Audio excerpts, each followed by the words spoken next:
지난주에 기억나는 거 좀 기억나나요? 예. 아, 예, 좋습니다. 거기에서 약간 연장선상 그래서 지금 일본이 근대화하면서 지난주에 포르투갈하고 네덜란드 영향을 많이 받았다고 했는데 그거에 대해서 좀 구체적으로 좀 식문화에 대해서는 또 어떻게 더 구체적으로 영향을 받았는지 그거를 오늘 지금 일단 1교시에서 수업을 할 거예요.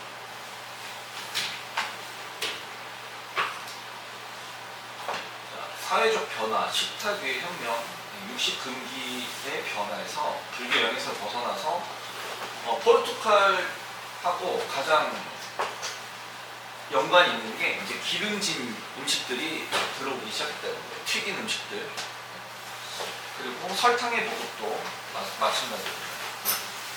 그리고 서양식 식사 예절, 나이프를 사용하고 의자 식사 문화에 일부 도입했다는 거. 그리고 조리법 확장, 그리고 굽기에서 기름이 튀기기로 진화했습니다. 처음 상륙한 식재료는 고추, 일본에서 토우가라시라고 하고 많이 쓰지는 않아요. 고추 같은 경우에는. 하지만 요리의 포인트로 조금씩 써주는 게 있습니다. 호박, 가보차, 캄보디아를 거쳐 들어온 서양 채소. 우리가 생각하는 그 단호박을 얘기하는 거예요. 그래서 그 캄보디아에서 가져온 호박이라는 뜻이라고 합니다. 가보차.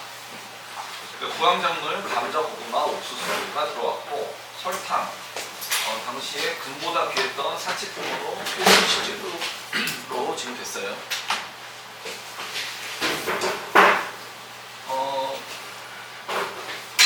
대표적인 지금 요리에서 표기하는 것 중에 남반 요리라는 것들이 있어요. 남반자가 들어가는 것들은 22대에 받아들인 요리들이다라고 보면 되고 대표적인 게 세계적으로 되게 유명하죠. 덴푸라. 포르투갈의 금융기관 요리법에서 유래됐다. 포르투갈도 육식을 금지하는 기간이 있어요. 육식을 금지하는 기간이 무슨 종교 행사에서 한 달 정도? 30에서 40일 정도 금지하는 기간이 있다가 그때 이제 채소나 생선을 가지고 요리를 해서 먹는데 그때 많이 먹는 게 요런 튀김 요리가 있다고 해요. 카스텔라. 네, 포르투갈. 이것도 포르투갈에서 일단 들어온 거고 카스티아 지방의 빵. 일본에서는 그대로 카스테라라고 지금 우리나라도 그렇죠. 콤페이토, 별사탕, 포르투갈어 콤페이토에서 달콤한 강도. 그리고 빵, 포르투갈어 그대로 일본어 판이 됩니다. 남반 요리의 핵심 특징은 남반 요리는 단순히 서양식을 흉내낸 것이 아니라 일본의 식재료와 서구식 조리 기술을 결합한 초기 퓨전 요리의 성격을 띱니다. 조리법은 주로 원료를 기름에 튀기거나 볶는 공정이 포함돼요. 혹시 남반이라는 그 이름이 들어간 요리 먹어본 기억 있어요? 일본 이게 정식간 뭐 파는 집 가면은 치킨 남반이라는 게 있어요. 닭고기를 튀겨서 타르타르 소스를 얹어줘요. 그런 것들이 있는데 뭐 정식 이렇게 가정식 먹으러 가면은 그런 남반 요리들이 있으니까는 기억하면 좋아요. 조리법 잘 공부되고 맛의 조화, 설탕의 단맛, 식초의 신맛, 그리고 고추와 파의 매콤한 풍미가 어우러진 남반즈, 남반스, 남반식초를 기본으로 합니다. 부재료 중에는 대파, 양파, 뭐 이런 아이들을 구워서 보통 많이 들어가고 또 고추, 아까 얘기했던 그 시기에 들어왔던 토우가라시, 일본에서는 다카노츠메라고 해서 매 발톱이라고 해요. 생긴 게 뭐 매 발톱같이 생겼다고 느꼈는지 그런 뭐 월남고추 작은 거 그런 것들을 다카노츠메라고 해요. 이런 거 뭐 카모 남반이라고 하는데 이거는 오리고기로 한 거예요. 여기 보면 구운 대파 같은 거 들어가죠. 그리고 카모 남반도 있고 남반집게. 남반집게는 생선살을 튀겨서 뭐 전분 같은 걸 묻혀서 아주 수분기가 많이 없게 바짝 튀겨요. 거기에 이제 채소 같은 거 썰어서 식초, 뭐 간장 뭐 이런 조미료들을 거기서 새콤달콤하게, 그래서 탕수육 같은 이미지라고 생각하면 돼요. 그런 남반집게가 있고, 치킨 남반, 아까 얘기했듯이 닭고기 튀겨서 표면에는 약간 간장 같은 것도 발라줘요.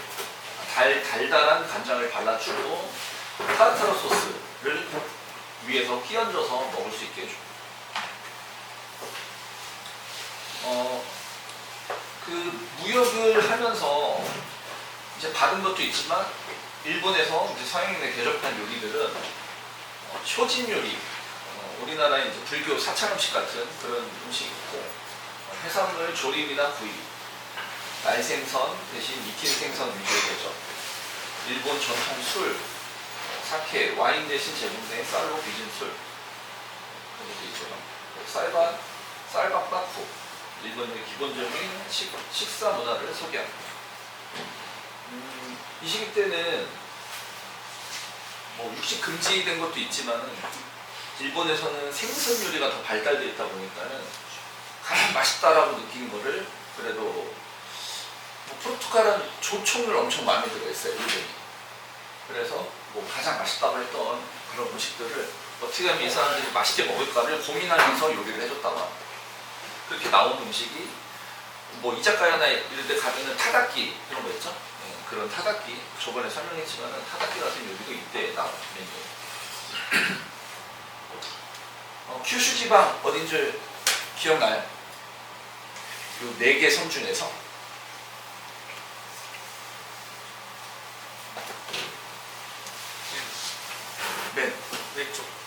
맨 왼쪽 섬. 맨 왼쪽 섬 좋아요. 이렇게 보면은 홋카이도가 있고 혼슈 이렇게 길게 있고, 시코쿠 떨어진 것 같은 그런 섬이 있고, 큐슈, 네, 큐슈가 있어요. 그럼 여기 큐슈, 이 큐슈 지방은 아무튼 이 포르투갈이 일본을 올라고 온 건 아닐 테니까, 우리나라도 뭐 하멜 표류기 같은 거 보면은 제주도 같은데 표류해 가고 그랬죠. 네. 그런 것처럼 이거는 뭐 일부러 왔을 수는 아마 헷갈려서 온 것 같아요. 네. 그 큐슈가 그쪽 방향에서 배에서 이렇게 왔을 때 큐슈가 제일 첫 번째로 도착했던 지점 같아요. 그래서 큐슈가 일본에게는 외교를 통하는 문이었다라고. 포르투갈, 네덜란드 상인들이 활동했던 핵심 지역이기도 합니다. 이것은. 그리고 그렇게 3곳이 있는데, 이 다네가지마라고 포르투갈이 처음으로 조총을 전달해준 곳이에요. 일본과 서양의 실질적인 첫 만남의 장소였다. 히라도라는 곳, 1609년 초기 네덜란드와 영국 상관이 설치되었던 항구 도시입니다. 나가사키, 가장 중요한 거점이고, 특히 데지마라고 하는 인공섬을 만들어서 외국인들이 거주를 제한했어요. 포르투갈인이 먼저 머물다 쫓겨난 뒤 네덜란드 상인들이 이곳에서 약 200년 동안 독점력을 이어갔습니다. 포르투갈이 먼저 들어왔어요. 포르투갈이 먼저 들어왔고, 뭐 이렇게 불렀대요. 시리아 남쪽 오랑캐, 남반인. 포르투갈 사람들을 남반인이라고 또 칭했기 때문에 그때 받아들였던 요리법들을 남반 요리법들을 쓰고 있습니다. 네, 포르투갈인들 처음 봤을 때 좀 경외심과 호기심이 섞여 있었다고 해요. 그리고 외모에 대한 충격. 일본인들은 포르투갈인들의 큰 코, 큰 키, 화려한 복장을 보고 깜짝 놀랐습니다.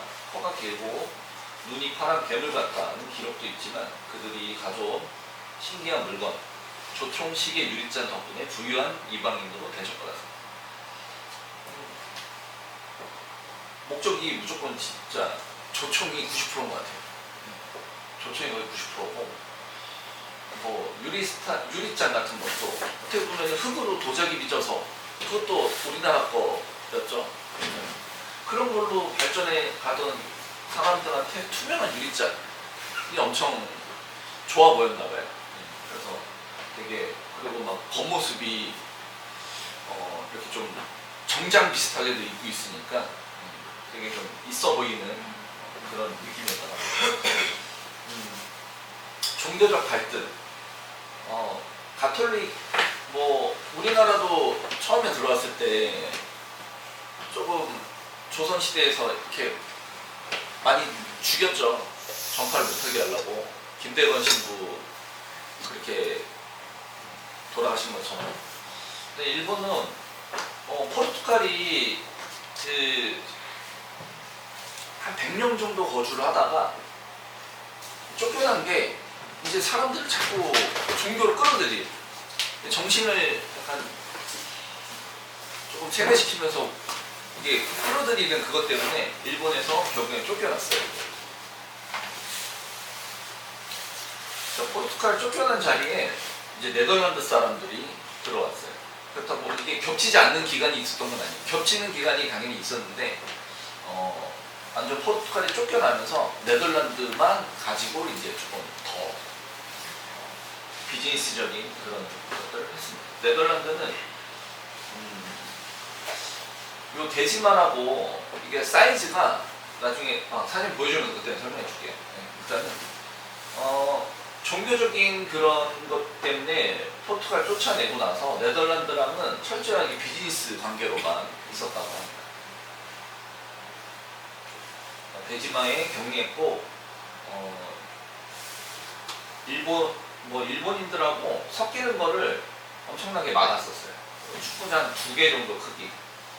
축구장 1개 사이즈가 얼마 되는 줄 알아요? 만약 가로로 치면 한 100m 정도 돼요. 100m. 100m 조금 넘는데 그러니까 축구장 2개를 해봤자 얼마 되지 않는 사이즈예요.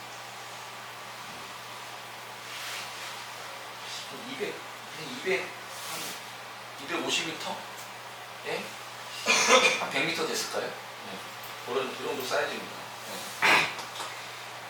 그 일본에서는 네덜란드를 요 한자 이거 란이라고 읽는데 네덜란드라는 나라 자체를 란이라고 하고 또 오란다라고 불렀어요. 그래서 요리 이제 조리법 중에 오란다 들어가는 게 또 있어요. 오란다니 이런 거 같이 튀겨가지고 그것도 이제 다시랑 간장, 미림, 청주 이런 거에 재워가지고 먹는 요리가 있는데 뭐 그런 요리도 아마 22대 그 네덜란드 사람들에게 대접하기 위해서 만든 조리법 중에 그런 게 지금까지도 이름이 그대로 유지되는 것들이 있어요. 대지마 저거는 그림 옛날 지금 현재는 이런 상태예요. 매립한 거 같죠? 여기가 다 바닷가였는데 여기가 다 매립하고 그렇게 된 거고 옛날 모습은 저렇게 부채꼴 부채 모양처럼 그런 모양으로 해서 요 다리 있고 요 앞에 지키고 있었나 봐요. 못 넘어오게. 일정 그 비즈니스 시간이 지나면 그냥 여기 들어가서 있으라고 그렇게 했습니다. 사회적 분위기 남반 스타일. 일본 상류층에서는 서양풍의 일종의 트렌드였고 남반 가문의 유행, 포스탈 옷을 흉내내어 입거나 십자가 목걸이를 장신구처럼 차는 것이 유행하기도 했습니다. 서양인들이 먹는 신기한 음식, 덴푸라를 파는 가게들이 생겨났고 남반이라는 단어가 붙으며 외국에서 온 세련된 것이라는 인식이 있었습니다.